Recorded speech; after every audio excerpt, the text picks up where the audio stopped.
Next up is Blue Ruin. This is a 2013 movie starring Con Blair, I think that's how you say his name. And then it's directed by the guy who did Green Room, which, if you don't remember, I loved Green Room, and actually I love this one even more. It's so freaking good. I don't really want to say what the premise is, because part of it is just kind of figuring out what's going on. But it is easily one of the most intense movies, and it just kind of builds over the entire 90 minutes. And by the end, it's just so intense. I literally had to yell at the screen to just kind of relieve some of the tension. That being said, though, it's not unrelenting. There are breaks from the tension in there. You can breathe and relax throughout.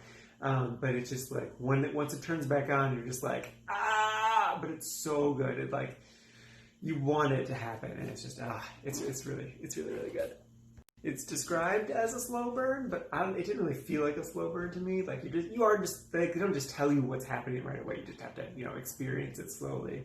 I will say though, it is incredibly violent. There's not a lot of violence, but when it happens, it happens. And yeah, it's good.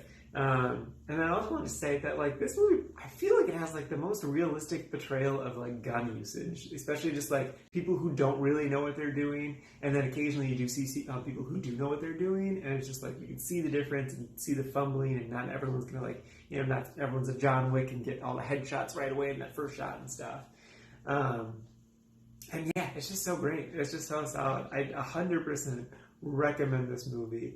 And yeah, it's so good. So good. Next up is Babel. So this is a 2006 movie starring Brad Pitt, Kate Blanchett, and then a bunch of other unknown actors that are actually really good. And it's 4 or 5 stories that are kind of all loosely connected. And they're all individually, they're each incredible, really great stories. And they're all kind of doing different things, but thematically and literally they're all connected. Yeah, and I'd say individually they're great, but the movie itself, I ended up putting it quite because the movie's just too damn long. I was just this is good, but there's just way too much of it going on, man. We need to cut out some stuff, but you don't really want to cut anything out because the stories are so good. Yeah, it's 2.5 hours and you feel it. And it's really cool because each story is from a different cultural perspective. So Brad Pitt and Kate Blanchett are Americans in Morocco. I forget what country. I think it's Morocco. And then there's some stuff that happens in Mexico. There's some stuff that happens in Japan, and then some other stuff in, I think it's Morocco. I should have looked it up again. And it's all really interesting. My favorite one was probably the Japanese one. She was just really cool. I believe that's the chick from, oh my god, the giant mech movie that's not Godzilla. It's Pacific Rim, which that movie should have starred her. It's a side tangent. I love that movie. I would have loved that movie had it starred her, because she's in the movie. She's one of the main characters. But I'm off on a random tangent. Her story here is really good and really interesting and unique. I forgot what I'm saying, but it's still good. I keep forgetting what I'm talking about, but I'm gonna say, okay, so themes.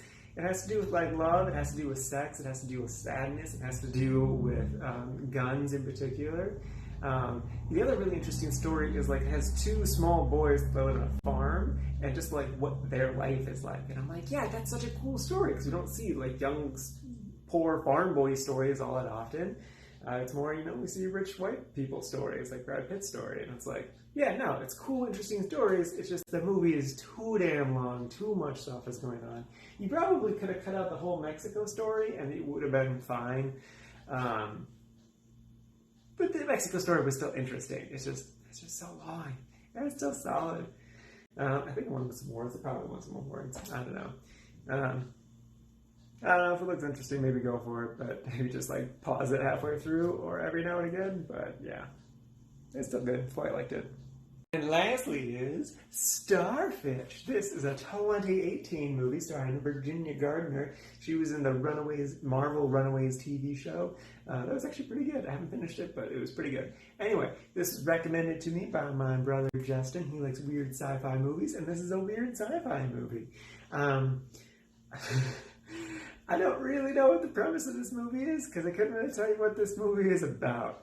I think this is a sci-fi metaphor for like dealing with depression, like when someone passes away, or it could be a metaphor, a more complex metaphor for losing a part of yourself when you end a relationship. I don't know what I was going for. So the movie was shot really, really well, and I think it was acted pretty well, but it didn't come together, I don't think. It just got like more weird and metaphorical, and at one point meta and stuff, and I'm just like, what is the point of this? And like each individual segment was kind of cool, like it's not really broken into segments, but like each scene was really cool and interesting, and definitely her prettiness definitely helped keep my attention. It was like, ooh, a girl in her underwear, I can pay attention to this. But yeah, no, I don't get it. And I really wanted to like it because Justin really liked it, or quite liked it. I don't know. He doesn't have a ranking system like me. And then I also just wanted to like it a lot because people online were just kind of hating on it. And I'm like, wow, that's dumb.